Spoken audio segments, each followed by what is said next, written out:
Ladies and gentlemen, welcome to the Wilson Center. It's a great pleasure to have you here.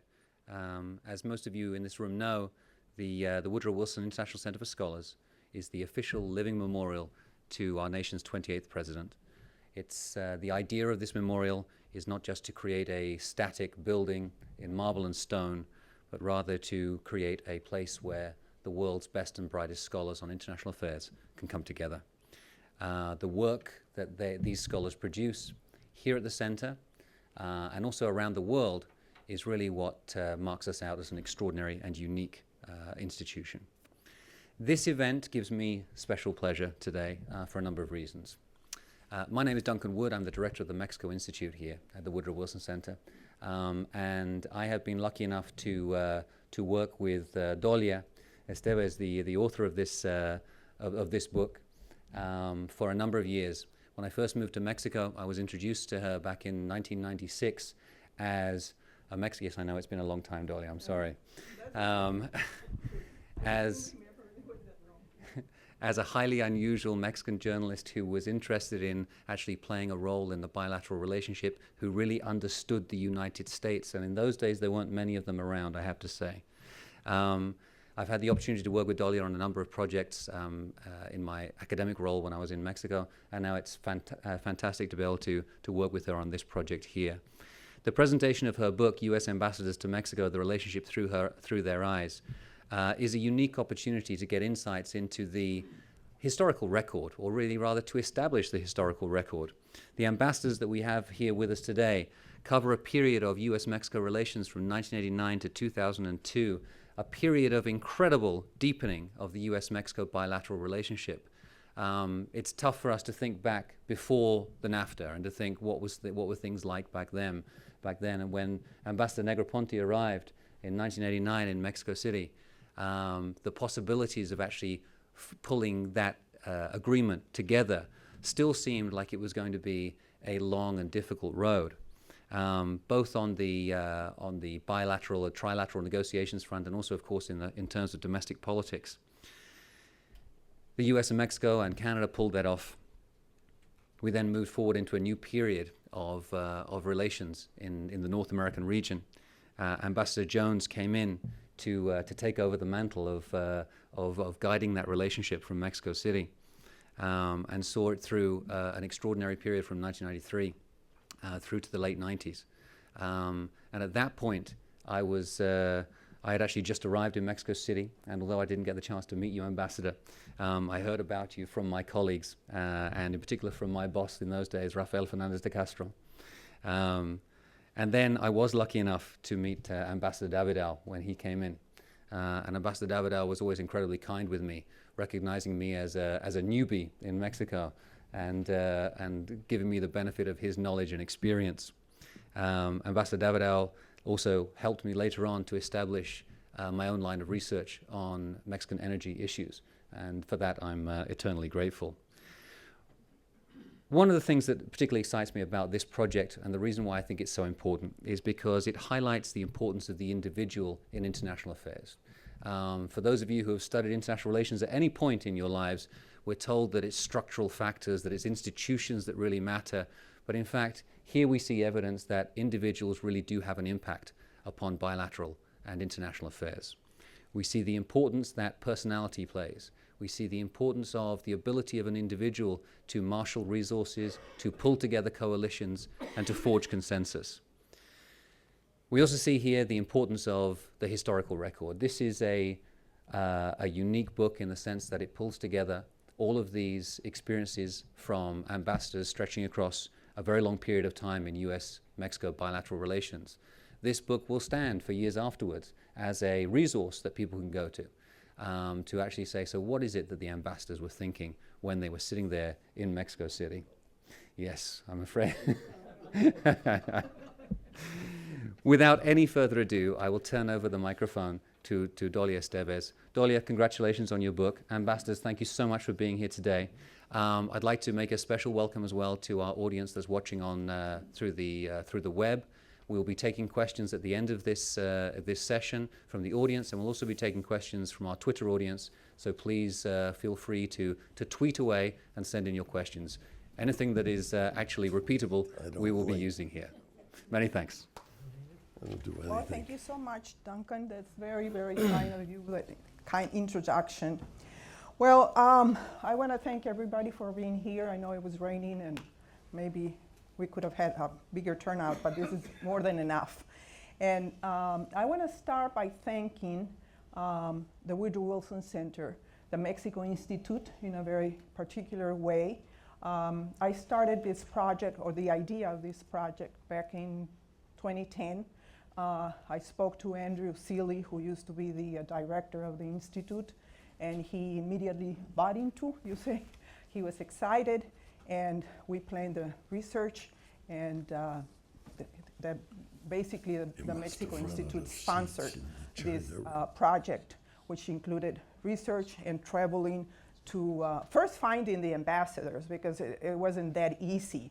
I had a little bit of trouble finding Ambassador Nava, for instance, who lives in the middle of nowhere in a ranch outside San Diego, and he doesn't quite have a phone. Anyway, I spent a lot of time finding him. I finally found a reporter, a local reporter in a small town outside San Diego that gave me his email. And then the other ambassador that was not that easy to find was Ambassador Patrick Lucy, because in 2005 he moved to a senior's house because the wife has Alzheimer's and he lives there too. But nevertheless, I found him and I traveled to Milwaukee and interviewed him, and he's 93 years old. He's a very, very kind man. He was a governor of Wisconsin for several times, 2 times, I think. And he remembered a lot, but some things he didn't remember. But it was really a fun project for me. And I really want to thank the Woodrow Wilson Center, the Mexico Institute, the Andrew Seeley, Duncan, who came late to the project, but he's been very supportive in organizing this event.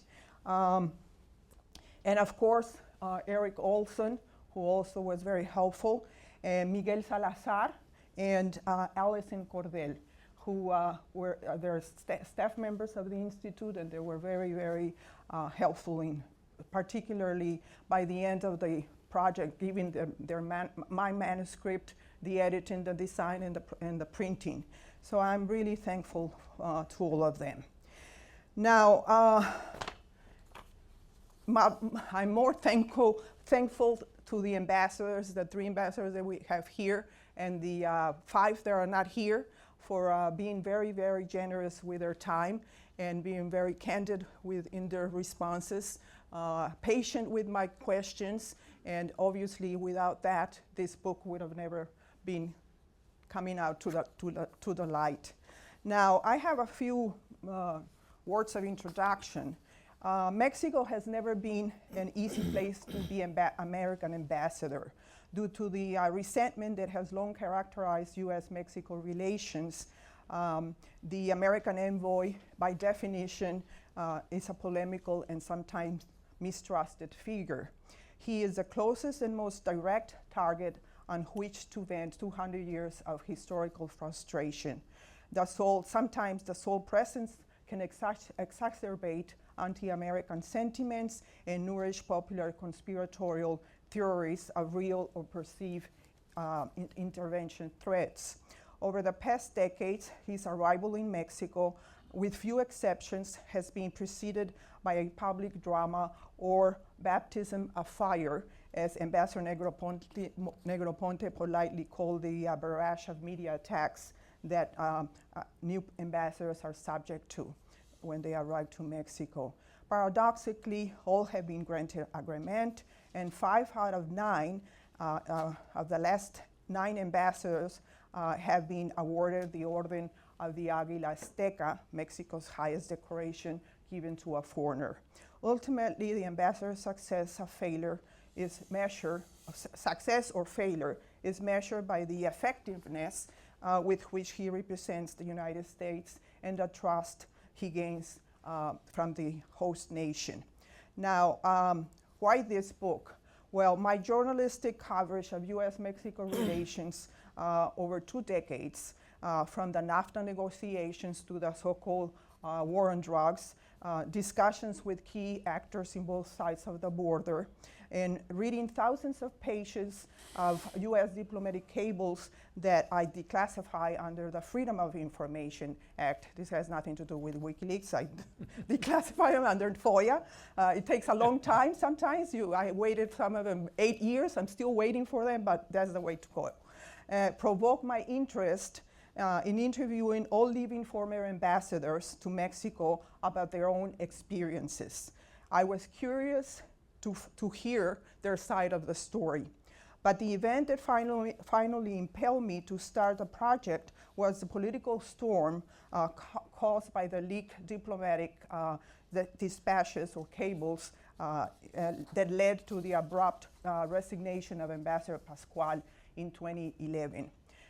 This was a dramatic reminder that US ambassadorships to Mexico can still be a source of contention. The book we are launching today, which I think you will have, if not, there are many copies outside, brings together exclusive one-on-one in-depth interviews with 8 former living ambassadors to Mexico. And I was lucky enough to find them all continuously, from Patrick Lucy to Carlos Pascual in this 34-year period. Patrick Lucy, he was ambassador from 1977 to 1979. Julian Nava, he was ambassador from 1980 to 81. John A. Gavin, 1981 to 1986. John D. Negroponte, 1989 to 1993. James Jones, 1993 to 1997. Jeffrey Davido, 1998 to 2002. And Antonio Garza, 2002 to 2009. And Carlos Pascual, 2009 to 2011.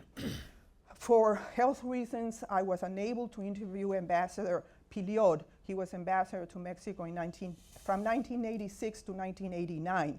But at the age of 94, he lives in an assisted living home in Ohio. The book includes, nevertheless, a summary describing his tenure in Mexico. These 9 ambassadors served under 3 Democratic and 3 Republican administrations or presidents. I conducted the interviews over a period of 9 months from April 2011 to January 2012 in Milwaukee, Los Angeles, La Jolla, Washington, D.C., and Mexico City. With each ambassador, I addressed specific issues, events, and individuals that marked his term in Mexico and the United States. Some spoke more candidly than others and with better recollection of the past than others. Each interview represents a chapter in the book, which includes an introduction explaining the political context in which they served, a brief biography, and key bilateral events that took place during their tenure. This collection of interviews constitutes the centerpiece of the book. It is therefore not an academic book, nor is it an attempt to assess the ambassador's performance or analyze US foreign policy towards Mexico. It is rather an original work of journalism and tells the story of US-Mexico relations over 34 years, from 1977 to 2011, from the unique perspective of these key actors that helped shape and influence the relationship. It is a forum to hear their voices and see Mexico through their eyes. The interviews offer insightful and colorful, hard-to-come-by insider anecdotes of some of the events that shaped US-Mexico relations. They reveal confidential conversations about this often secretive and enigmatic relationship. Their testimonies show that the influence that ambassadors exerted in Washington's decision-making process and the political latitude they had were determined by their personal relationship with the United States President, the US President's interest in Mexico, the political context of the time, and the ambassador's personality and political weight. They suggested that the White House pays more attention to Mexico in times of crisis, like the revolt, the Zapatista revolt, the political assassinations of 1994, and the peso crisis in 1994 also. Or opportunities like the discovery of oil reserves in the 1970s and the NAFTA negotiations. And they confirmed that Mexico is not an easy place to be U.S. ambassador. In fact, all of them agree that it was one of the most, if not the most, challenging posts of their careers. A high-profile performance or being too vocal is not wise, but neither is being low-key or silent. Some say they try to demystify the Mexican public perception that U.S. ambassadors are proconsuls, sent to dictate policy and impose the U.S. agenda. Let me now introduce our first speaker, Ambassador John Negroponte. John Negroponte is a veteran career foreign service. He became ambassador to Mexico in 1989 as President Bush Sr. and Carlos Salinas de Gortari were beginning their respective terms.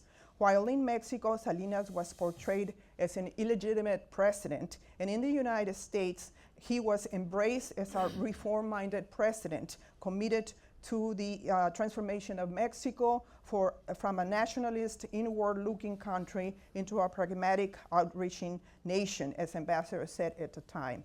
Key to this transformation was the North American Free Trade Agreement, which Salinas asked Washington to negotiate soon after taking office. NAFTA became first President Bush's top policy priority, and Ambassador Negroponte was Washington's point man throughout the NAFTA negotiations, or the negotiation process.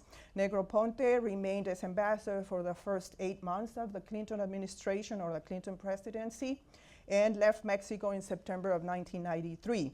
Ambassador Negroponte considers NAFTA probably the most important accomplishment of his long public service career. Ambassador Negroponte, thank you very much for being here, and you have the Thank you very much, Dolly. I appreciate it, and thank you to the Woodrow Wilson Center and Duncan Wood for having brought us together this afternoon. And Dolia, thank you for the work you've done in the service you have performed in compiling this record of recollections by the various ambassadors. Maybe I could make a couple of general comments about ambassadorships in the first instance, because I think sometimes Mexicans in particular attribute to U.S. ambassadors some kind of unique characteristic that you only find in an ambassador to Mexico. But U.S. ambassadors confront some of the kinds of issues that you've described practically anywhere that they serve in the world, given the fact that we're a country with global responsibilities, that quite typically, I won't say always, but quite typically, the bilateral relationship that we have with any particular country is the most important bilateral relationship that they have. And so U.S. ambassadors tend to play a fairly significant role in just about any country that they serve. Obviously, there are variations on the theme. The second point I would make is that the baptism of fire, I think we have good company that goes back many decades. And I think particularly of somebody who's viewed very fondly in Mexico as perhaps one of the best, if not the best, United States ambassador to ever serve in Mexico, and that was Josephus Daniels, who was Franklin Roosevelt's ambassador. And there was an uproar when he was named because he had been the Secretary of the Navy when the United States invaded Veracruz in 1914. And so there was not exactly an automatically friendly association with Josephus Daniels down in Mexico, but Mr. Roosevelt insisted on his appointment, and Mr. Daniels went down there. He ended up being highly successful and managed to the particular liking of the Mexican government and people, the whole issue of the reaction to the nationalization of the oil fields in the late 1930s, for which he was well and fondly remembered. I met some very elderly people in Mexico when I went there who remembered their parents complaining about the fact that Josephus Daniels was a teetotaler. He's better remembered for that in the U.S. Navy because he's the person who banned drinking on U.S. naval vessels. But he also didn't serve liquor at his diplomatic receptions. And some people complained about that. But in any case, fast forward, I arrived there, I think, at a particularly propitious moment in the relationship. We had a Texan president, a Texan Secretary of State, a Texan Secretary of Commerce. For them, the U.S.-Mexico relations was something quite easy to comprehend. And then we had the end of the Cold War and the fall of the Berlin Wall and the emancipation of the various former Soviet republics.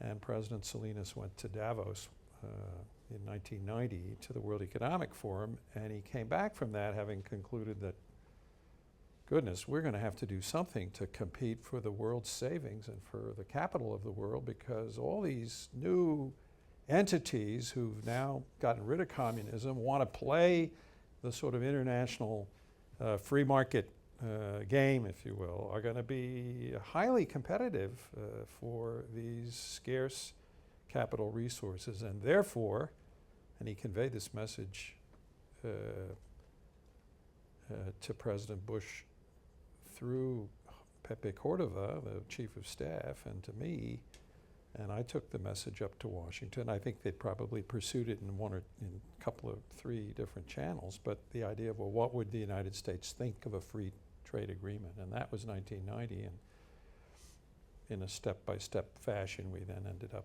negotiating the agreement and concluding it by the end of 1992. So that was I think, a really strategic development in the United States-Mexico relationship. And I think it's had long-term impacts on the way the two countries see each other. And it's certainly had a major economic impact. The levels of trade and investment have tripled or quadrupled. They're up in the hundreds and hundreds of billions of dollars a year, making Mexico our second or third largest trading partner. So I think that was kind of a sea change in the United States-Mexico relationship.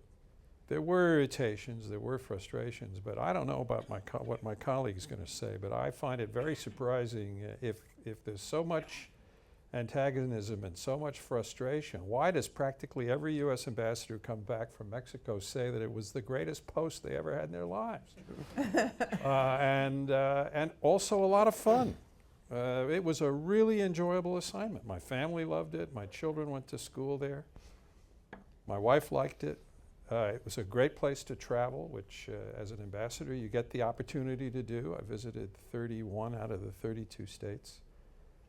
And it's one of my assignments, and I've had 10 or 11 overseas assignments in my career.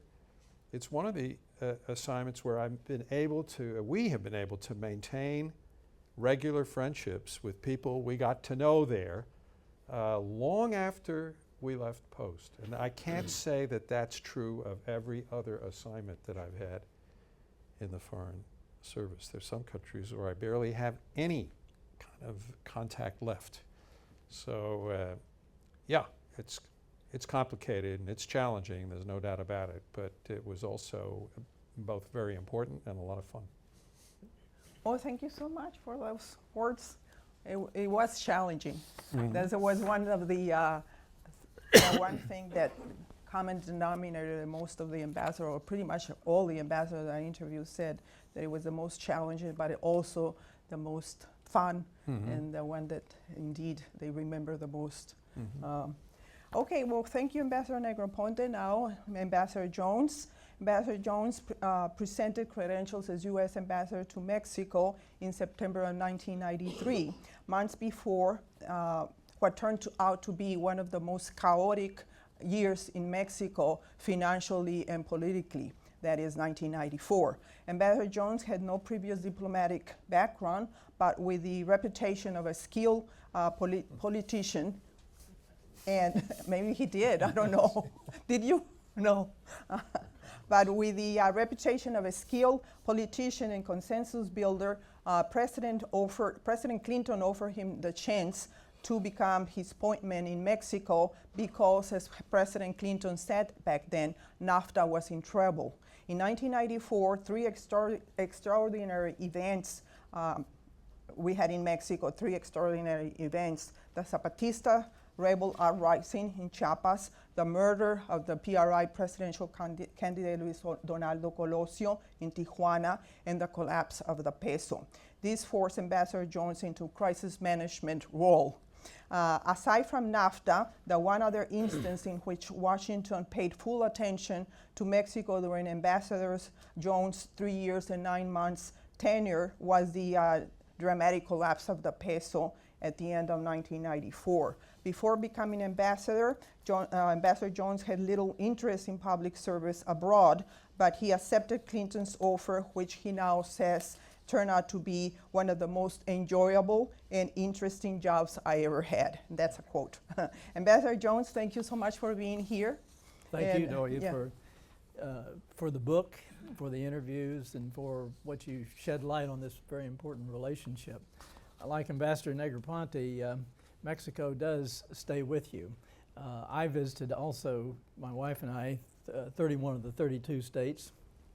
Campeche was not there because I was called back to Washington when we were going to Campeche for a particular consultation.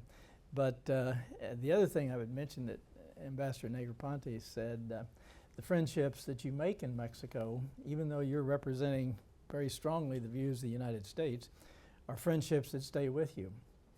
I have had 2 other public service stints, 14 years in the U.S. Congress and 4 years at the White House. And in all of those positions, while you're in office, people hound you like crazy for favors, for opinions to be expressed, et cetera, et cetera. And the only instance in which the friendships that were made while you're in office stay after office was Mexico. The others, oftentimes it's hard to get people on the phone after you've had one of these other experiences. Doya asked us to give 3 or 4 instances of the time we spent there that were most memorable, and there were several, as she just outlined, in that first year alone.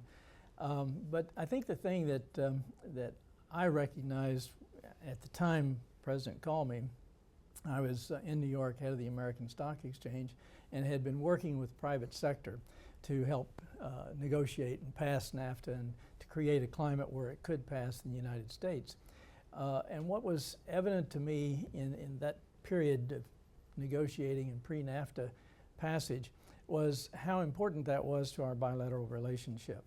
The fact that if we could create wealth where a majority of the people in both countries could benefit from that wealth, you have something worth defending in that relationship. And that was something that was very important to me. It was number 1 on the 6 objectives that I had when I went to Mexico. It was number 1 to try to help achieve and get past.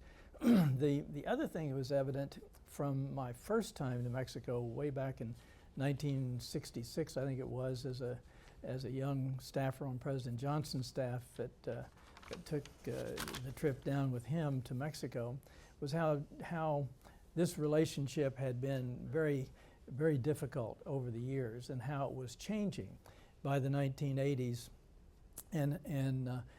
but how the resentment was still there in many parts of Mexico. So one of the things that I wanted to establish publicly when I first came there in the first press conference was that the era of paternalism, or the perception of paternalism by the United States toward Mexico, was over, and we had an era of partnership. And I reinforced that in all of my public press conferences or speeches or what have you. And that gave me the ability or the latitude to, in private, have very candid and sometimes complicated conversations with Mexican business and government leaders. And in those private conversations, you could get a whole lot of things done that you couldn't if you were publicly lecturing the Mexicans on what they ought to be doing from a U.S. perspective. The 3 or 4 things that I think were most interesting to me was first of all NAFTA. That was the reason that I was asked to go down there to help in the passage and the final negotiations of NAFTA. And that, to me, was the most important. What I tried to do when I got there was to have lots of communications with members of the Congress, the House and the Senate, who were my colleagues a few years before that when I was in Congress, and to tell them why it's in the best interest of the United States and why it's in the best interest of North American relationships. We were reasonably successful at that, but as we got down to the last month before the vote in the House, particularly on NAFTA, we were still several votes shy of having it passed. So I asked for what they call a whip list. Each party has a count of who's going to vote for, who's going to vote against, and who are truly undecided. So I asked for the list of the truly undecided members of the House. And there were 30 on that list who were not faking it yes or no, but truly undecided. So we organized 3 trips to Mexico, each week, 3 weeks prior to the vote, and had about 10 members of Congress on each of those trips. And we organized there an exposure not to the U.S. Embassy as much as to the Mexicans themselves, to the Mexican business leadership. We visited a Walmart, which they were surprised to see such modern retail conveniences and operations, to the very, very talented Mexican government officials, finance ministry, Pedro Aspe, to the Jaime Sarapuche, the commerce minister, et cetera, to the opposition parties, Cuauhtemoc Cárdenas of the PRD, the Panistas leadership, and they got a picture of Mexico. So I say in among those 30 that we brought down to Mexico, 27, I think it was, 26 or 27 voted for NAFTA. Wow. Two others said they would stand behind the rail, and if we needed their votes, they would vote for us, but it was difficult in their districts. And I say that even though we tried to convince them that NAFTA was good for the United States, what really convinced them were the Mexican people themselves. And that exposure to the Mexican leadership was most important. So I think that was one of the things that, following on John Negroponte's building the foundation, was satisfying to me. Shortly after that, one of the other of the 6 objectives I had was to help Mexico truly achieve open, competitive, honest democracy. And the first chance at that were the 1994 elections, the presidential and congressional elections. And in that capacity, what we tried to do was to help the Mexicans who had already started this with their IFE Electoral Institute. We helped them by having groups such as the IFES, the International Foundation for Electoral Systems, come down many months prior to the '94 election to help them how they arrange an election, how they organize it, et cetera, et cetera. And then one of the things that we tried to insist on privately, that was difficult at first, was to have international observers at the elections. As many of you know, the 1988 elections were quite controversial. I think probably the PRI Salinas won as far as real votes are concerned, but it clearly was not to the margin that they claimed to have won. And there was a lot of controversy about that election. So the '94 elections were very important. And in that capacity, we really tried to insist privately on the international observers. President Salinas balked at that. He didn't like the word international observers. And finally, we came up with some Kissinger-esque kind of title for these folks. But they ranged all over the world. many from the United States, both from the left and the right on political spectrum. And at the end of those elections, it was the first time, I believe, that the PRI president had won by less than 50% of the vote. And at the end of those elections, even though the PRD was putting a great deal of pressure on Cuauhtemoc Cárdenas to have demonstrations and revolt similar to what López Obrador did a few years later, he was convinced by the election observers that it was an honestly conducted election, and that I have great regard for him. He acted most responsibly and in the best interests of his country, even though he had to concede that he lost the election. So that was an important factor, which then led into the 1997 congressional elections, which were also honest and fair. And for the first time, the PRI lost the absolute majority in the Congress. And so from that set the stage for Vicente Fox and the opposition party to win for the first time in 71 years. So the democracy thing was very important. The Colosio assassination was difficult in a number of ways. Number one, to convince our country, our government, that this was indeed an aberration. This was not part of a plot, and we had a number of ways to be able to verify that. And it really was, we believe, the act of a deranged lone gunman. But that also caused a lot of problems for the stock market, the Bolsa. And one of the advantages of having that experience in the stock market in the United States was to be able to communicate to our financial markets what was really going on there, and that this was not anything that was any kind of a major destabilizing factor. And I was able to use that experience in that instance, in the Chiapas uprising, and then in the peso devaluation to help calm the markets and to keep Mexico's market from going too far awry. The peso devaluation was a difficult one. That literally, Mexico was within inches, if you will, of being bankrupt. And in the United States, there were two, in the White House even, there were two schools of thought. Those who were on the staff to protect President Clinton's political stature and not to put him in great political risks, and they basically wanted to wash their hands of the issue. And then there were those who saw this from a global point of view and recognized that if Mexico basically went bankrupt, it would go around the world to all other developed countries, then affect developing countries, and then affect developed countries, and come back and bite the United States very hard into our economy. And that could be a really global disaster on our hands. So I was going back and forth to Washington every Monday morning and coming back on Friday evening, working with Bob Rubin and Tim Geithner, and particularly Larry Summers, who took the lead on that, to try to craft a rescue package that then the Congress could pass. Problem is, the Congress was being almost as divided as it is today, and Newt Gingrich, who was the new Republican leader, and Dick Gephardt, the Democratic leader, could not agree on anything. There were difficulties on the Senate side, even within the Republican Party, Phil Gramm and Bob Dole, et cetera, et cetera.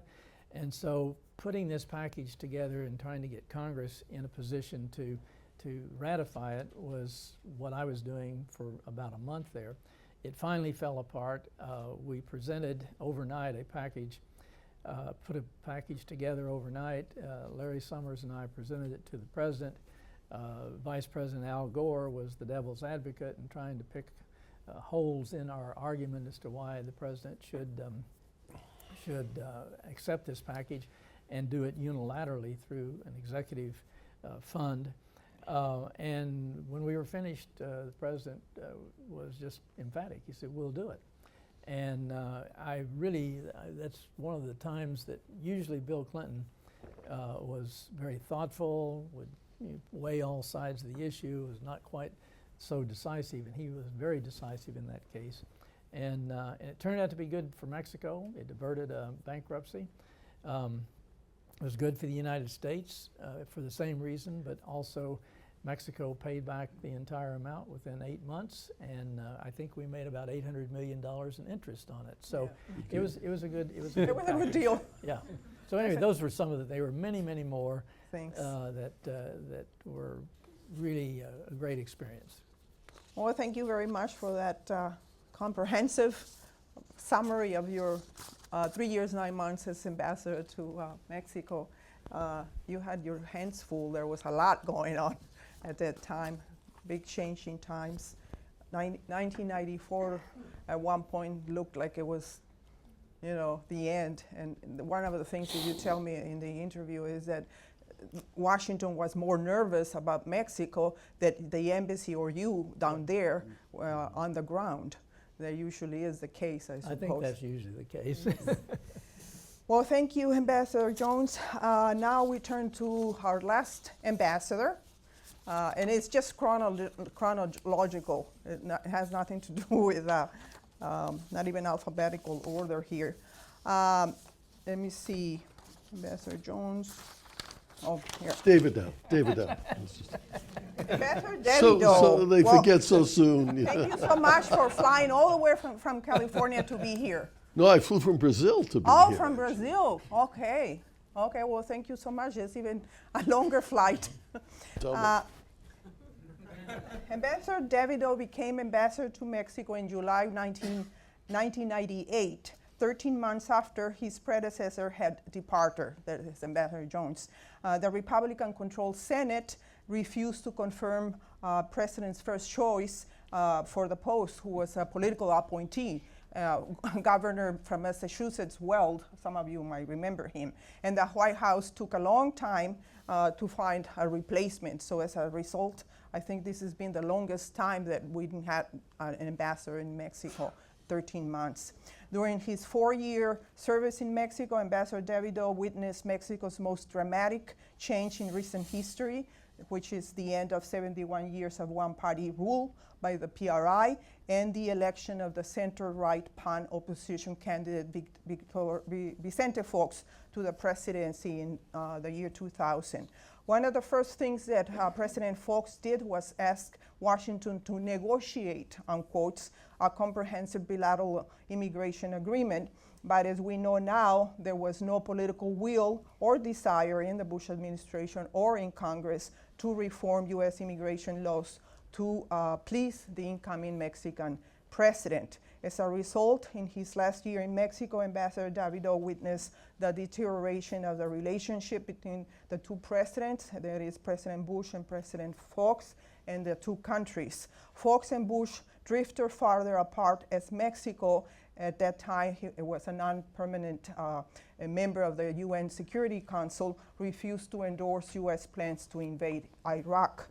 In 2001, Ambassador Davido was asked by President Bush to remain in the post, making him one of 2 ambassadors, the other one is Ambassador Negroponte, to serve in 3 decades to have represented both Democratic and Republican presidents in Mexico. Ambassador Davido, thank you so much for being here. Well, thank you, Dolly, and thank you for doing this book. I think this kind of oral history is important, not necessarily the words of any of the individual respondents, but I think it's important to build up a historical record that can be mined in later years by historians and academics. I was very, in a way, fortunate when I went to Mexico because my 2 predecessors, these 2 gentlemen, had really done a superb job. And I'm not just saying that because they're here. I don't think the people who followed me felt the same way, but that's their problem, not mine. I had a different experience than John and Jim, and I guess every ambassador has different experience, but I actually was ambassador twice. in the following sense. For the first 2 years I was there, I represented the Democratic administration, Bill Clinton, before the pre-government. And in the last 2 years, I was representing the Republican administration of George Bush, hijo, and Vicente Fox. And really the issues that we were dealing with in the context were very different. Now, I think both John and Jim have made the point that really and this I don't think is that well understood, one of the major roles of an ambassador is really to serve as the interpreter and message carrier and hopefully part of the policy-making team in Washington, explaining what's going on in the country to which they're assigned. Everybody, I think, naturally thinks of an ambassador from, let's say, the United States in Mexico as the person who goes down and explains U.S. policy to Mexico, conveys important points, and that is true. But really, I think the American ambassador has a much more important role, in a way, to play in Washington. We saw that with John. It was John who brought and sold the concept of NAFTA to Washington. It was Jim who really, I think, was a stalwart especially during the peso crisis, in explaining to Washington that which perhaps the Mexican government itself could not do or could do, but with less credibility. In my case, I did not have necessarily issues as transcendental and as dramatic as NAFTA and the peso crisis, but nevertheless, almost on a daily basis, was interceding in favor of Mexico in Washington. Now, let me explain. I'll give you examples. Under the Clinton administration, the major issue in the relationship, not surprisingly, was the whole question of narcotics.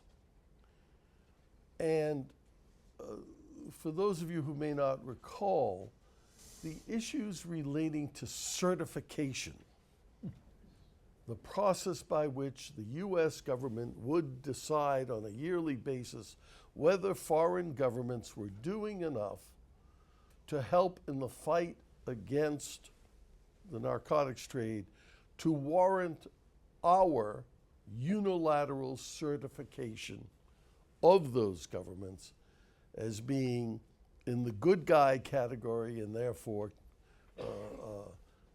capable of receiving assistance and maintaining the best relations. This really formed the basis of so much of the relationship, not just with Mexico, but with other countries for many years. And I had been Assistant Secretary of State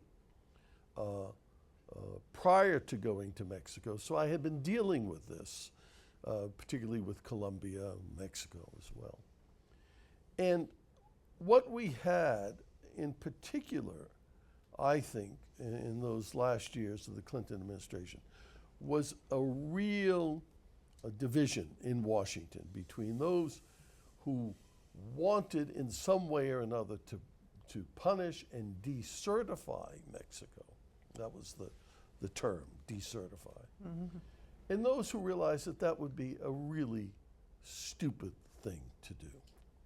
It would have further clouded the relationship. It would have made the gaining the cooperation that we were gaining on the narcotics front even more difficult, and the level of cooperation would have gone down.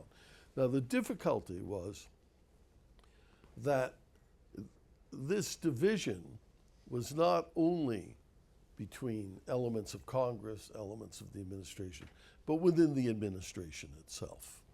And there were agencies of the U.S. government, and I have no problem talking here now, particularly the DEA, which had a animus towards Mexico that was quite strong.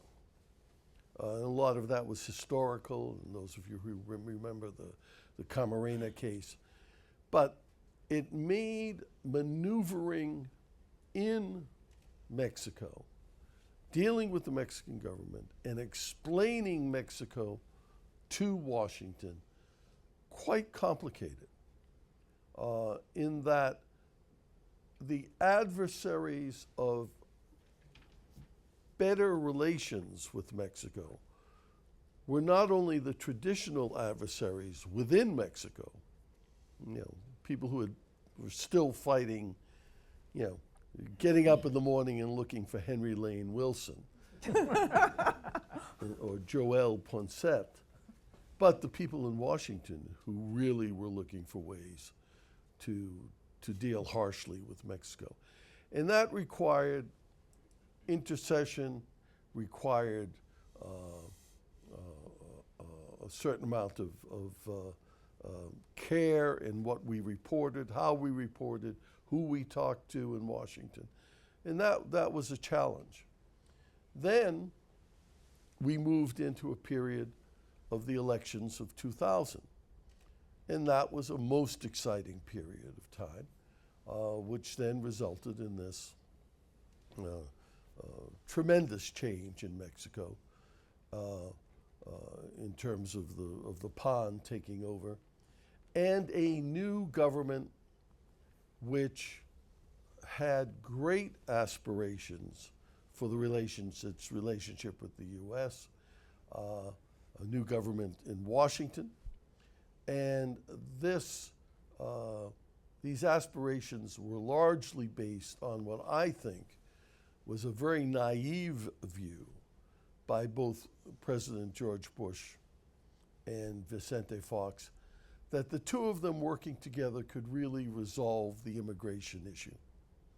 And when they met just 6 weeks after Bush had taken office, and they met in Guanajuato, and they said, we're going to get this done, I really think they overestimated their abilities to manipulate their own political environments. Now, the general conventional wisdom is that 9/11 killed the possibility of immigration reform.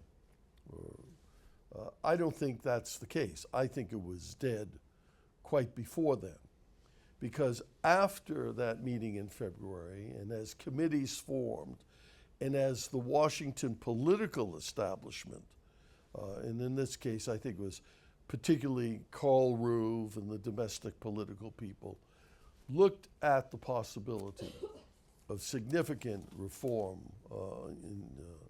on migration issues, a decision was made that nothing could happen in the president's first term, or at least prior to the congressional elections of 2002. And what a relationship that had been characterized by euphoria in those first days turned sour by mid-2001. The way the Mexicans government baubled, mishandled 9/11, which was largely a rhetorical mistakes and symbolic mistakes, not necessarily substantive mistakes. That further made the relationship difficult.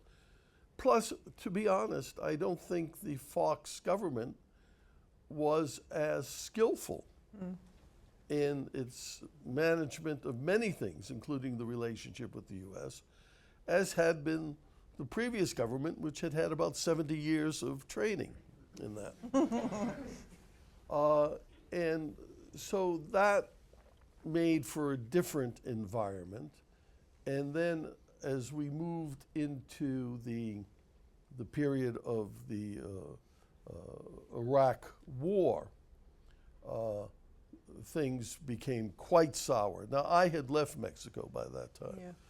but I remember having told Washington, and frankly, I never, even though I've read a great deal, I never really understood what our strategy in the United Nations was.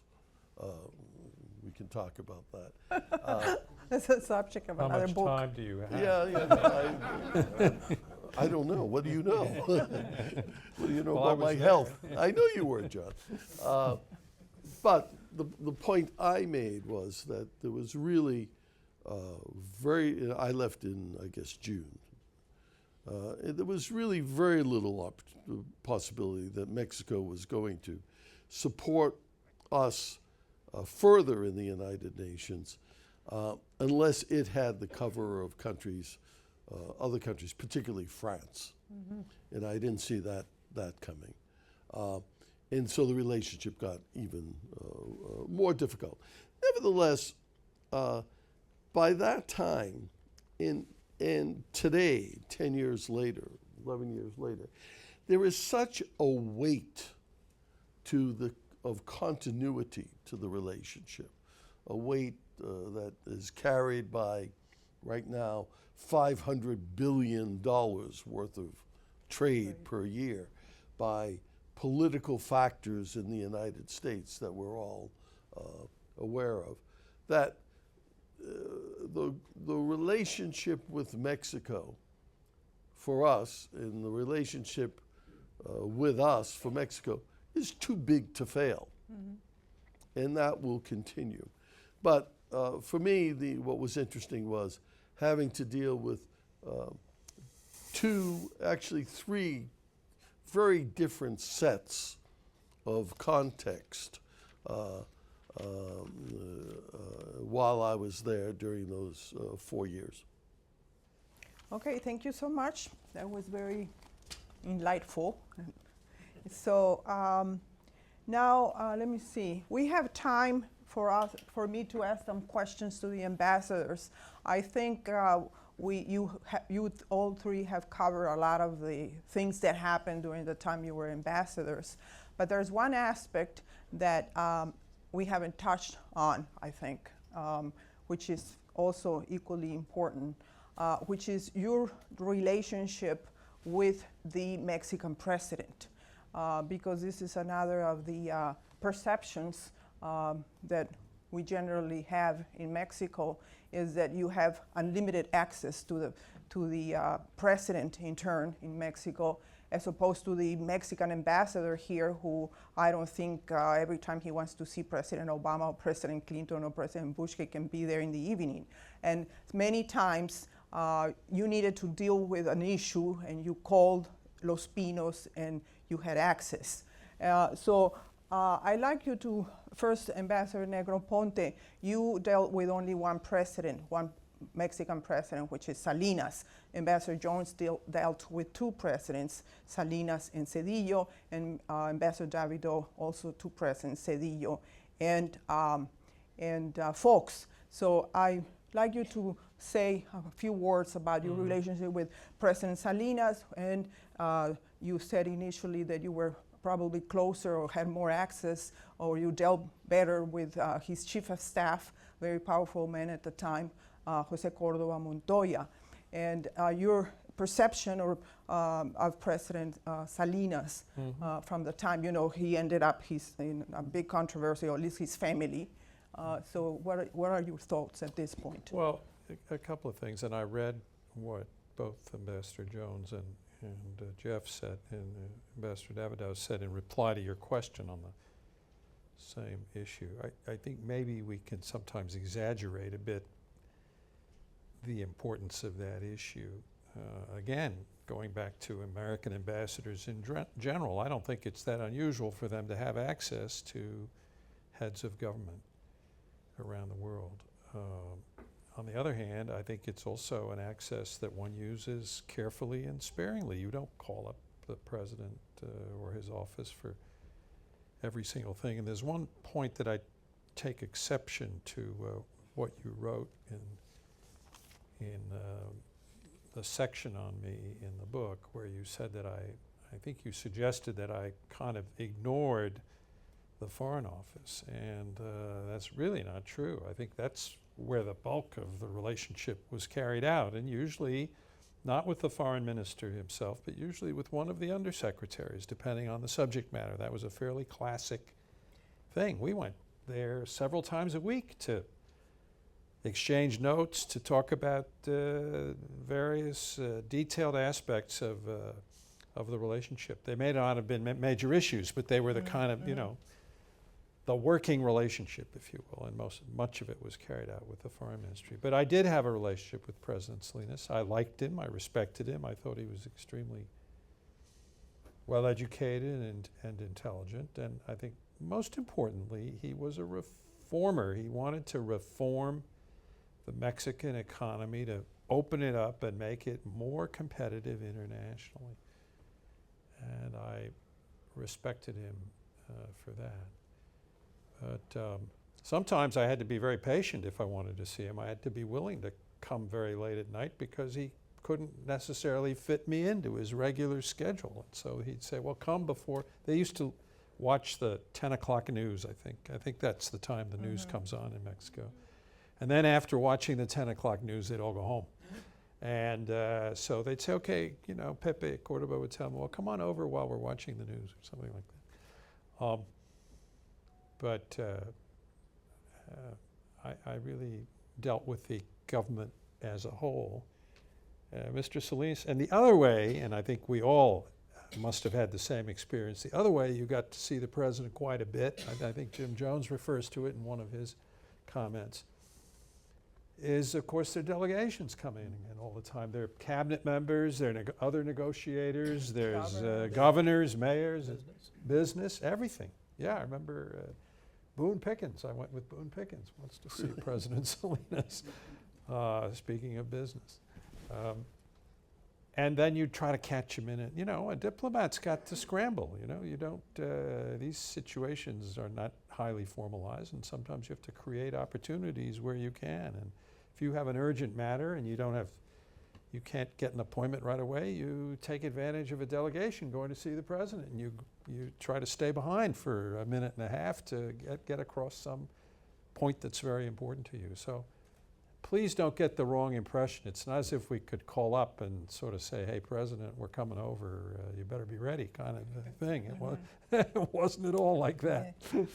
Well, just on the issue of the foreign minister, I think what I say in the book is that your relationship was closer to Pepe Cordova than Fernando Solana. And indeed, it was known because I covered the negotiations of NAFTA very closely. I went to Canada and I went to many places for the negotiations. It was known that that Salinas gave Cordova the full responsibility of the negotiations. And it was the biggest deal going on between the United States and Mexico. And Solana felt very marginalized in this whole process. He was taking care of Latin America, Central America, Europe, whatever, but the U.S. was in the hands of Cordova. Therefore, your interlocutor, your part. Certainly on the trade issue, but there's narcotics, there are other questions, there's migration, there's citizen protection, and for those, Andres Rosenthal and Sergio González Galvez were very important. Okay. Well, I wanted you to talk also about the difference, your perceived difference in personalities between President Cedillo and President Salinas. Well, they were very different personalities. President Salinas, I once described as having one foot in the old system and one foot in the new system. You never knew for sure which foot was where, because he was very, very skilled politician and a very talented economist. So he really had, I don't think anybody else could have pulled off NAFTA within Mexico as well as he did. Having said that, it was always a cordial relationship. I saw him when it was necessary, like John says. You don't just call up and say, let's visit on something. Yeah. There's usually a reason to have that. But President Salinas, I think his political side, he wanted to keep a certain distance, at least publicly, between the U.S. ambassador and U.S. in general and Mexico. So he did that, I think, for domestic political reasons. And as a result, I think it was a little more formal relationship with him than with President Zedillo. President Zedillo really was not a politician. He was education minister. He had been a professor. I don't think he ever ran for office until he ran for president. And he was thrust into that overnight after the Colosio assassination and was awkward at it for a while. And then as soon as he gets into office, you have Chiapas, you have the peso devaluation, all of these things hitting. So all of these crises required that we had a lot of meetings together, particularly on the bailout package, the rescue package for Mexico. We had to have a lot of meetings. All of ours were usually the last meeting of the day so that we could go as long as we need to. But we had to discuss concessions that we were expecting if we're going to put at risk what was $17 billion or whatever it was of U.S. Taxpayer money. We had to have some concessions and some feeling that we're going to be protected, some insurance, so to speak. So that took a lot of discussion. And then, and so all of those things coming together. The Chiapas thing that you had a... Well, the Chiapas thing was under President Salinas. Yes. And as Ambassador Negroponte said, I had been trying to get an appointment with President Salinas on that because I had heard from several of the cabinet officers that they wanted to handle that particular uprising in the way Mexico had always handled it, just crush them militarily and crush them.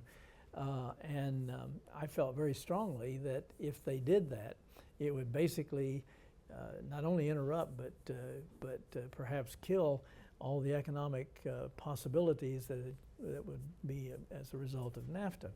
And I couldn't get an appointment with him, and then we had a group of CEOs that I took in to see him, and again asked to stay behind for a few minutes, and where I basically pointed out my experiences in the White House in the Vietnam era, and how in those days, in many respects, we lost our position in Vietnam in Washington, not in Vietnam, and it was done because that was sort of the first exposure to television coverage of wars and how difficult it is, et cetera, et cetera.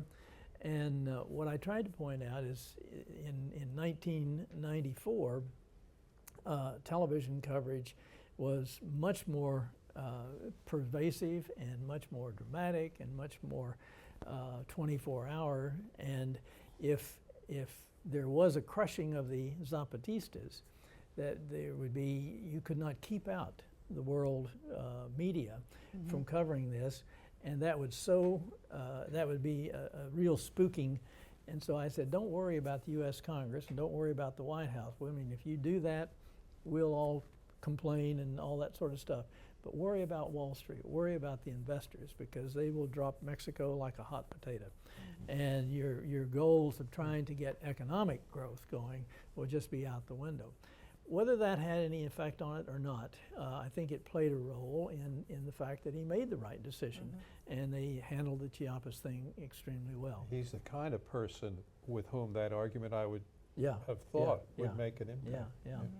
So, so anyway, I personally, I mean, I respected President Salinas, but I really liked President Zedillo because he was a very human person. He had family issues. He had all those kinds of things that he would be able to talk about. Okay, thank you so much. Ambassador Davido, you dealt with Zedillo and Fox? Yes, and I think my experience was similar in the sense that both were always inevitably cordial when I met them, but in a traditional Mexican way. But most of the business that I did with Los Pinos was at the level below the president. For me, under Zedillo, there was a complicating factor in that, and not to enter into the question of personalities. I think it's fair to say that the old PRI that ran the foreign ministry was the old PRI. It really intellectually had not advanced. It had not come to terms with NAFTA. It really had not come to terms with the modern age. And Zedillo understood this. It made it very difficult for me to deal with the foreign minister at the time. Rosario Green. I'm not mentioning names. Well, I wanted to make sure it's her. Yeah, but Zedillo actually put in, as the number 2 in the foreign ministry, a person who was there principally to deal with the United States.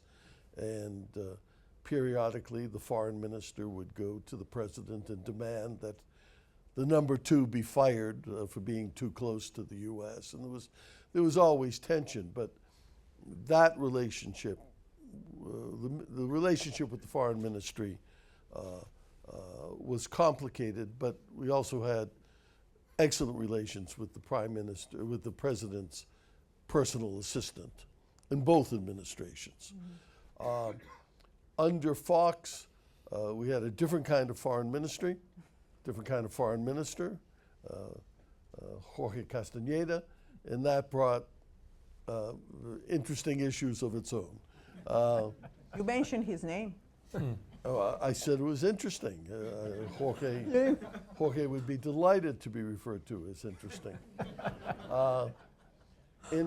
But the point here is that I always felt that if there was a message that had to be delivered, and sometimes they were fairly minimal messages, sometimes they were of greater importance, the word could get to the president within hours, if it was necessary, or within a day, but probably not directly to him from me. Okay, so I think we can open it to questions, Duncan. I thank you so much for those answers and for the presentations. Now I think we have some time for questions. Please identify yourself, and if you're addressing the question to one of the ambassadors or to me, please let us know. Do we have mics? Oh, here. Hi, I'm Chris Wilson from the Mexico Institute, and I'd like to ask Ambassador Davidow to comment just a bit further on the immigration issue. My questions are looking forward. If you could comment based on your experiences, what role might Mexico be able to play now in the current debate over immigration reform in this country, based on your experiences? And for the other 2 ambassadors who dealt so closely with NAFTA, what would you recommend to the U.S. government on the issue? You know, we've just, there's a proposal for a U.S.-EU free trade agreement. Would you recommend that Mexico and Canada try to jump in and be included in that type of an agreement? Thanks. Perhaps we can take a couple more questions over here. Thank you. Gonzalo Almeida, SAIS student from Mexico. There's an interesting idea in the abstract of the book, trying to establish a parallel with the post of Mexico's ambassador to the U.S., saying that Mexico's man in Washington should lead the bilateral agenda. I think it's an idea worthy of discussion and attention. But my question to our 3 guests would be if there is a working relationship with Mexico's ambassador in Washington, drawing a little bit on the idea that Ambassador Davidow put on the table about the main responsibility of the ambassador, of the U.S. ambassador to Mexico, being like interceding or explaining what was happening on Mexico here in Washington, right? So is the Mexican ambassador in Washington an ally in this process? Are you allowed to have a very close relationship? Not allowed, or is that how it works? That would be my question. One more question. Over there in the back. Oh, I'm sorry. Next round, the next round would start with her. No. Okay, thank you. Maria Garcia with Notimex. Ambassadors, what is your opinion of the PRI again in the power? Could you speak up? I'm having trouble. No, it's on. You have to just It is bring on. it closer to you. Okay. Sorry. Closer to Speak you. louder. Yeah, what is your opinion about the PRI again in the government and the old PRI? Okay, who wants to take the Well, question? why don't I take the first question Chris asked, Chris, which yes. about the role that Mexico could play now, I guess, in migration, based on the situation in 2001. And there was a basic and I think fundamental misunderstanding in 2001 because in Mexico, the popular perception was that Mexico was negotiating an immigration agreement with the United States. And in the United States, there was a perception, which is an accurate perception, that immigration law is unilateral. It's not something to be negotiated, except there were certain issues of international immigration issues and what have you. But the fact was that the decisions were going to be made in the United States on the basis of what served the interest of the United States and what was doable politically. And this idea that we were engaged in some sort of negotiation really wasn't true. It was in the interest of the Fox government to present it as a negotiation. And quite frankly, we did not challenge it that much because it would have been somewhat disrespectful.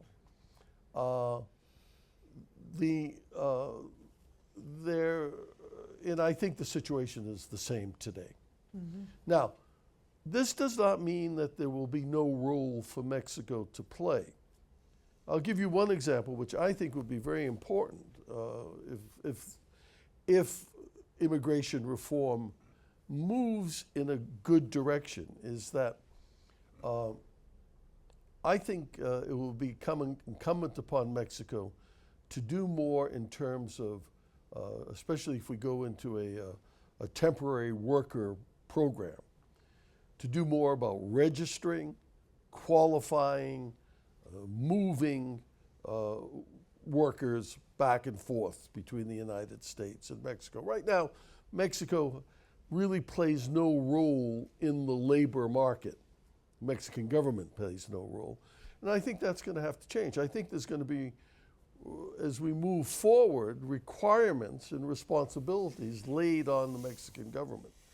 But really, to be brutally honest, this is immigration reform is really a one-sided game.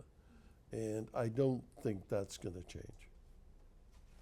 Could I add something there also? I think the danger that I believe maybe the government of Mexico has not weighed sufficiently on the immigration issue is that if you make it a litmus test of the relationship, you're almost bound to be disappointed. And this relationship is too complex, too vast, too extensive to allow all that freight to be loaded onto one issue that is not even, as Ambassador Davidow mentioned, genuinely an issue for diplomatic exchange. And the other thing, of course, is huge numbers of Mexicans have migrated to the United States, will end up being legalized, and we can look forward, I think, to a Hispanic population in this country by the middle of this century of some 100 million Hispanics, the majority of whom will be Mexican. It may be messy and chaotic and maybe not as orderly as it ought to have been, but there sure has been a lot of increase in the flow of migrants to our country. I would just add to that, the best thing the government of Mexico could do to help a responsible immigration program here is to do nothing except to continually to move toward first world status as a country. That means the rule of law needs to be continually improved, continue the democracy and economic reforms. In other words, become a fully respected first world country in your own right, and that makes it a lot easier for the politicians in the United States to say, we want to have a good immigration program, we want this to be more free-flowing. As far as your question on NAFTA and the European Free Trade Agreement, I think that our first priority should be the Trans-Pacific Partnership, the TPP, and through that mechanism make the changes that we would like to make to NAFTA to make it a more efficient operation and a better trade agreement. Things such as border issues and regulatory issues and things like that could be dealt with through the TPP. As far as the European Free Trade Agreement is concerned, I think it takes a second seat, and I think both Canada and Mexico should ultimately be a part of it, but it's a question of timing. When do these countries come into the negotiating process? Mexico already has a free trade agreement with the European Union. Canada, essentially the same thing, so that should not be a hard thing to deal with. As far as the ambassadors, let's take questions as I remember them. Yes, the Mexican ambassador you work in tandem to improve the relationships, the relationship between the two countries. And I think in both cases, your job as an ambassador is as much to interpret to your home government what's happening in the country where you're posted as it is to do the other way around. And Mexico has sent very good ambassadors to Washington. The last one being an outstanding example. Ambassador Petriccioli, who was the ambassador when I went to Mexico, had been finance secretary, and he had negotiated a lot of financial issues with Secretary of Treasury James Baker, so that when Baker became Secretary of State, he had full access to Mr. Baker whenever he needed it. So yes, it's a very important, and you can conspire with your fellow ambassador to get stuff done. And it's not a bad setup if you have a good counterpart and succeed in establishing a relationship of confidence, which is something you certainly ought to try and do. I was just going to say, not considering the three people here, because we're in special category, because we're here and can defend ourselves. I would have to say that as a group in the last 30 or 40 years, the Mexican ambassadors in Washington have been more impressive than the U.S. ambassadors in Mexico, as a group. You agree? This could be a wonderful conversation, but I don't think so. But again, I'm not referring to. Well, but look, it's natural, and this is true in diplomacy generally. If you meet a fellow diplomat from another country, and they tell you right off the bat that their career has involved being an ambassador to one or two of the neighboring countries of that country, countries attach a lot of importance to their relationship with their immediate neighbors. That's where you're going to send your better diplomats, you'd like to think, anyway. So, I mean, I think it's... John reminded me about these personal relationships. They are very important in trying to get anything done. And Pedro Aspe, when he was finance minister, and Lloyd Bentsen, when he was Treasury Secretary, they would go hunting in each other's country. But because they thought each of their phones might be tapped in some way, Lloyd would call up Pedro and say, it's going to be an environmental seminar in South Texas. Are you available on Saturday? So was the code. It was the code. Okay, next. There was another question about the PRI. Any one of you care to answer that question? I think it's a generational difference. This is a new, very pragmatic generation of PRI leaders, and they are appealing to this generation and to a change in circumstance in Mexico. I think they recognize they cannot rule in the way they did in the past, and so yes, I think it's a different PRI. But also that those who thought that the PRI would never come back probably underestimated the strength of the PRI in the countryside. That'd be my guess. Okay, more questions. We still have time. The lady back there.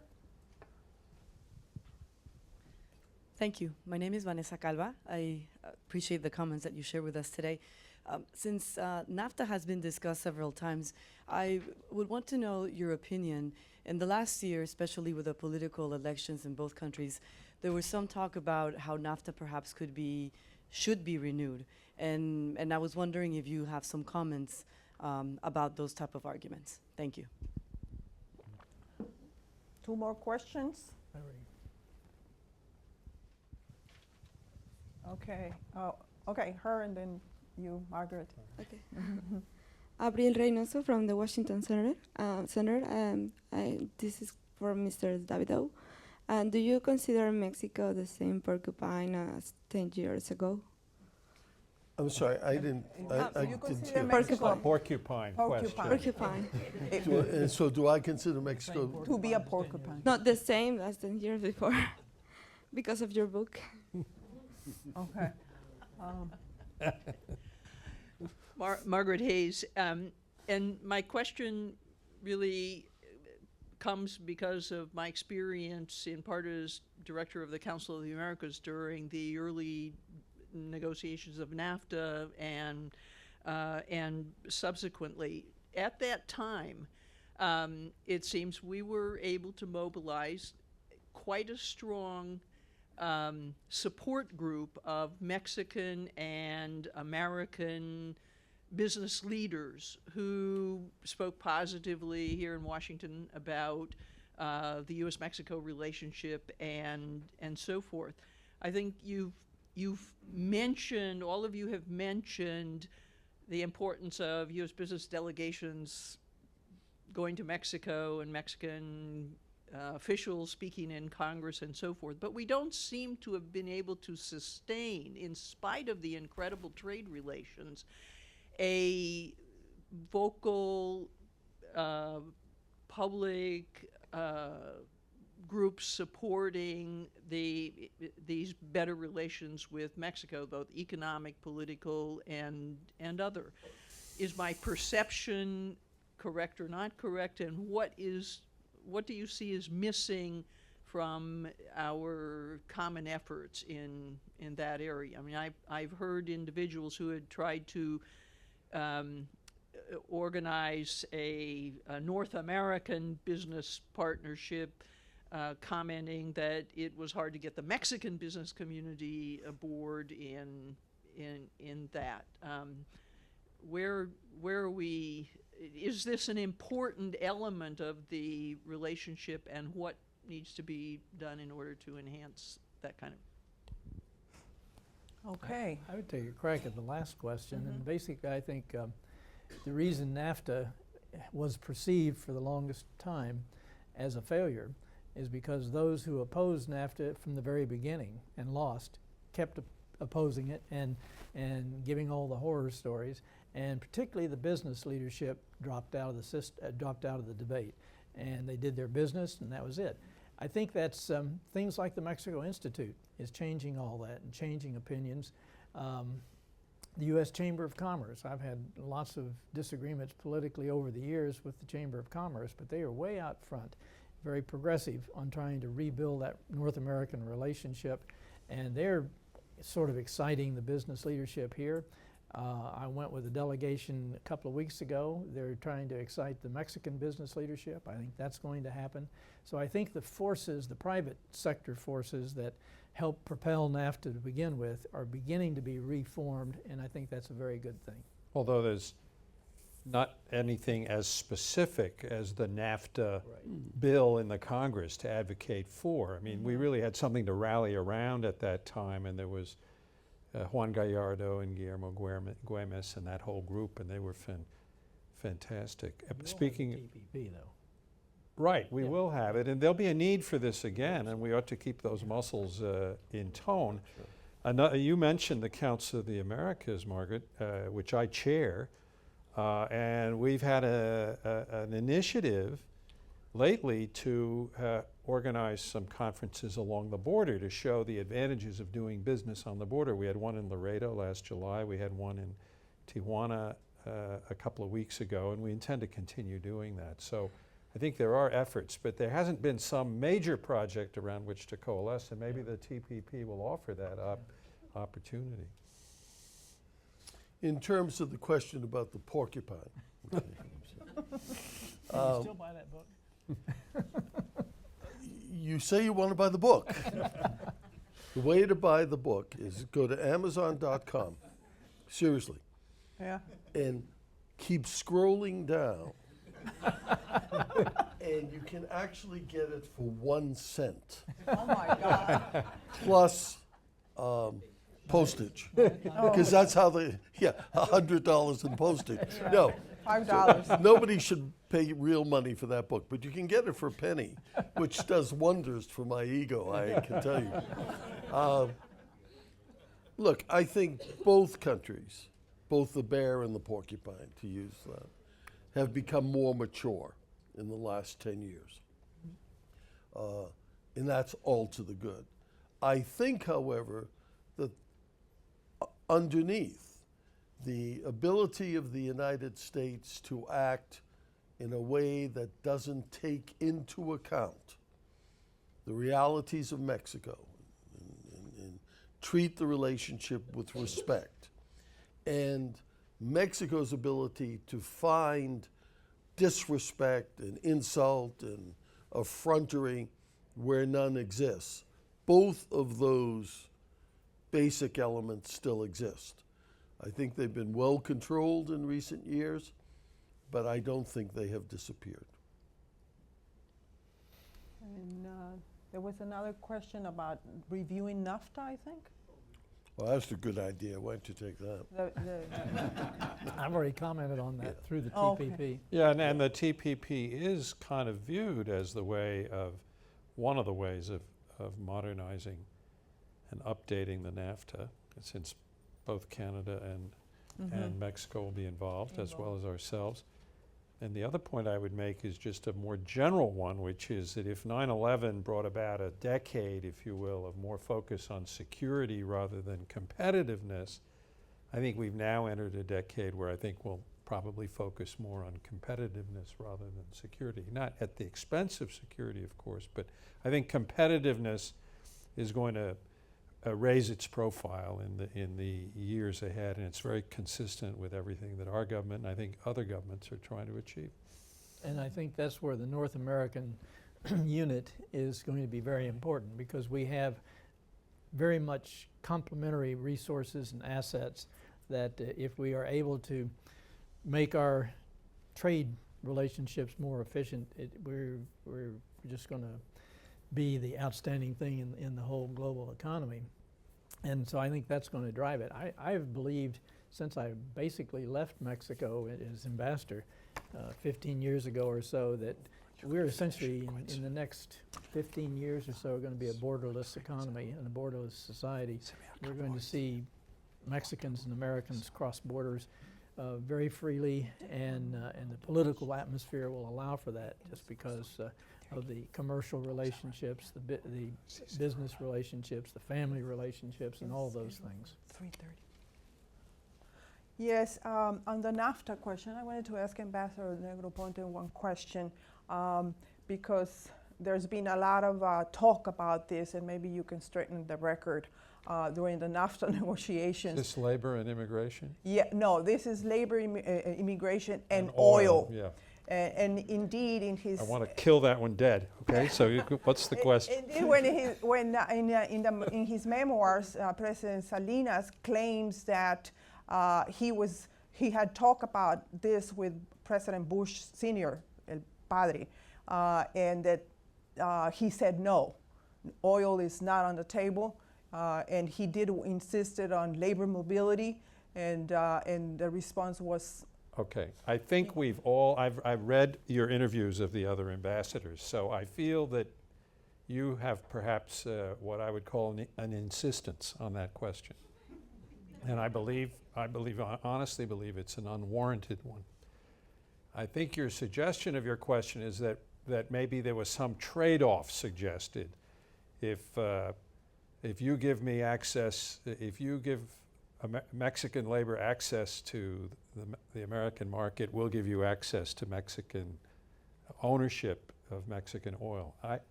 And as far as I'm aware, that particular trade-off has never been on the table in the minds of American policymakers, at least. I think that in both instances, the governments have attached importance to, the Mexican government has always wanted labor to be an element in the NAFTA negotiations. They said, well, why don't you, if you have capital and trade and services, why don't you also have labor on the table as something you negotiate about in the North American Free Trade Agreement? And we said we couldn't do it. And President Bush told President Salinas several times that he couldn't get the AFL-CIO to agree to that. And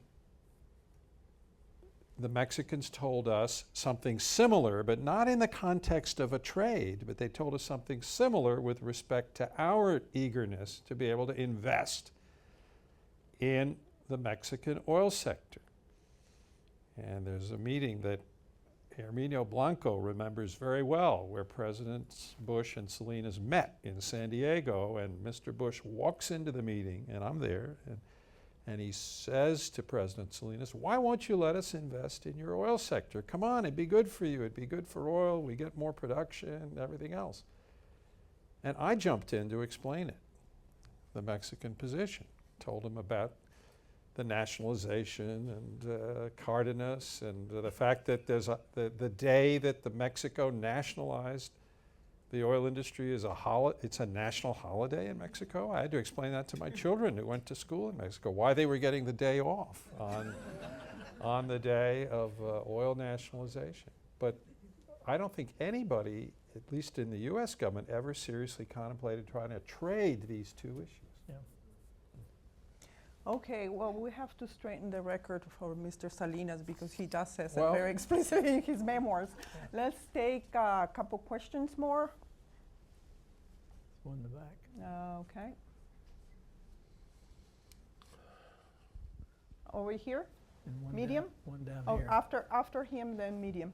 Oh, yeah. Imer Flores, Vicente Professor, Georgetown Law, profesor en UNAM, Instituto de Misiones Jurídicas, México. I would like to hear more from you about the opportunities for exchange, for educational exchange, for example. And on a more personal note, you already mentioned that you have made good friends and good friendships in Mexico.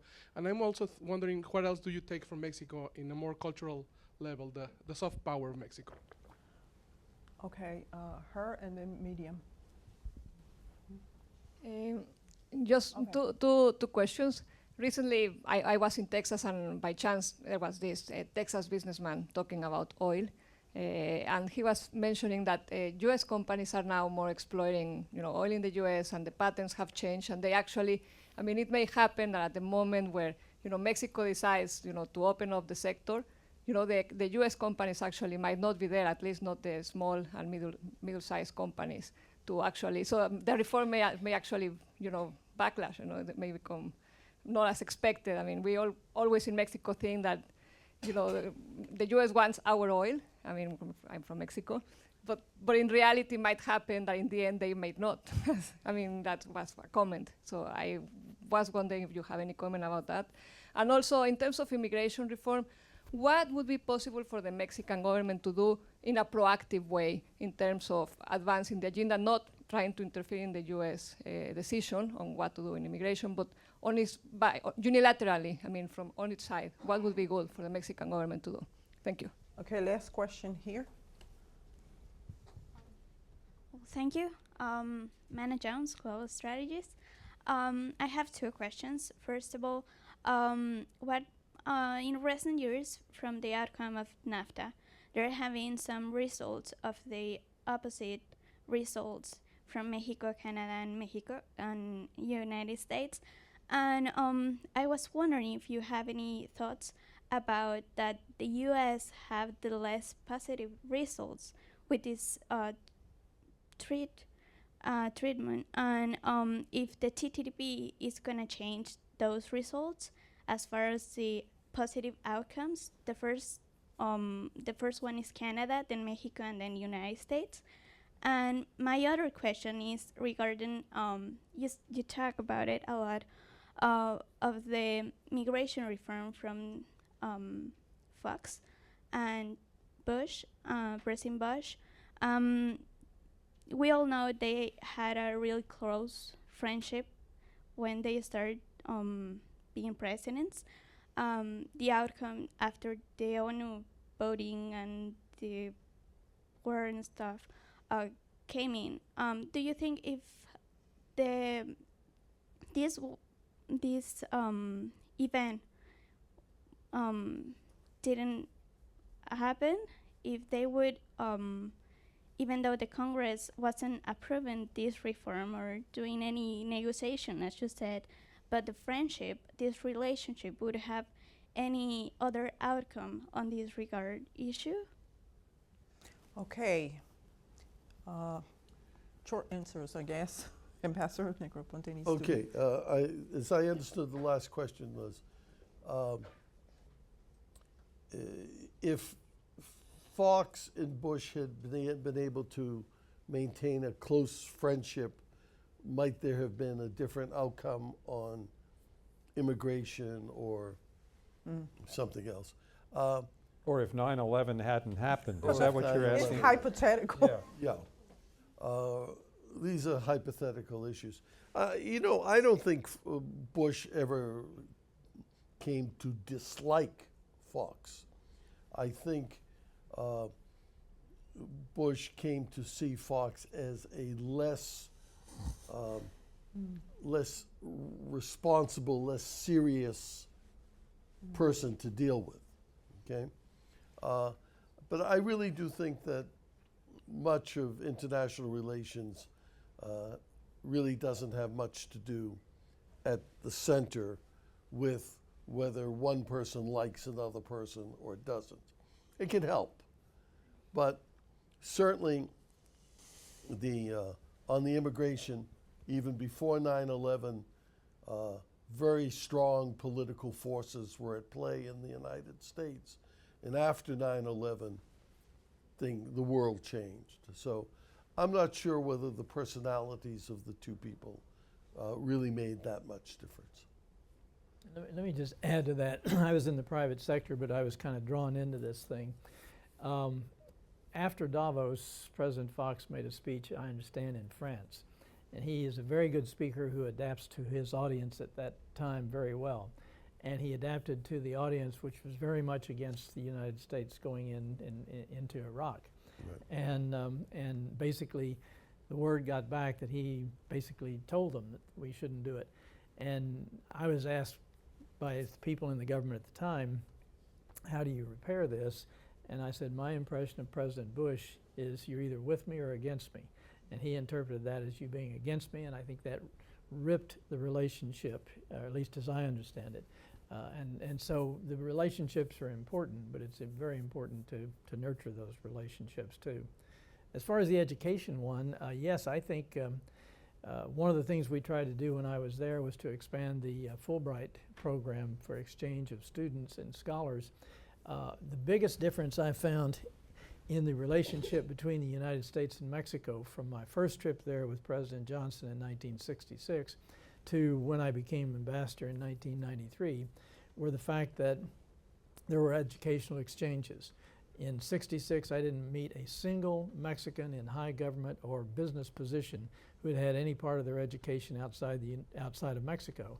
And in '93, it was almost everyone in government and many in business had been partially educated either in the United States or England or France. And the education is important, but it's the relationships you build when you're at another educational institution. And those relationships lasted and allowed the Mexicans to get over some of the shibboleths about what the United States was like and vice versa. So I think it's very important. On this question of whether it would have been different, actually President George W. Bush mentioned this very subject to me a couple of times when I was Deputy Secretary of State, because I accompanied him to Canada. You know, we have the annual tripartite meetings, and we had one in Canada, and then we had one in New Orleans in 2007 and 8 successively. And I remember the president telling me both times, he called me by my nickname, my college nickname, which was Ponte, P-O-N-T-E, just the last part of my name. He said, Ponte, if it hadn't been for 9/11, we would have been doing a lot more of this. These kind of meetings focused on North America. So at least that was our own president's perception of how things might have been different. And I heard him say it. I think there was another question on oil and immigration.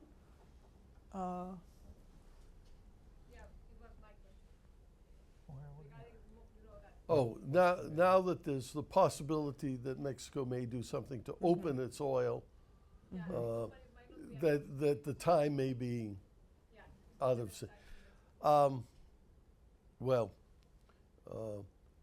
I do think we all know there are very real changes in the world energy picture, in the U.S. energy picture.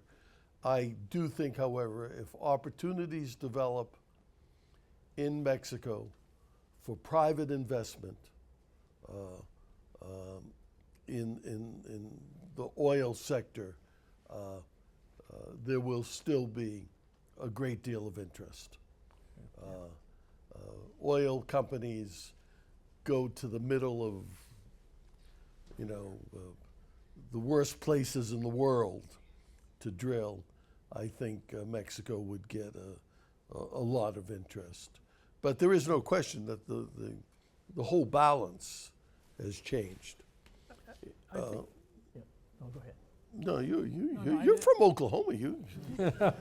This is your. I'm from Oklahoma. Somebody mentioned Texas. We call that Baja, Oklahoma. Yeah. I think that I think the arguments against opening up the system are really old-fashioned and outdated. Any country that has resources and assets should exploit those resources and assets with the most technologically advanced way they can, and they get that technology wherever they can. The country itself, the government itself, has all the ability to tax and to get back what they need themselves, and if the conditions are too bad, the companies won't come. But I think to modernize, you just have to recognize that you want the best way possible to exploit your resources. Okay. Well, thank you so much. Thank you all for being here. I hope you found this interesting. It was very interesting, very engaging. Thank you.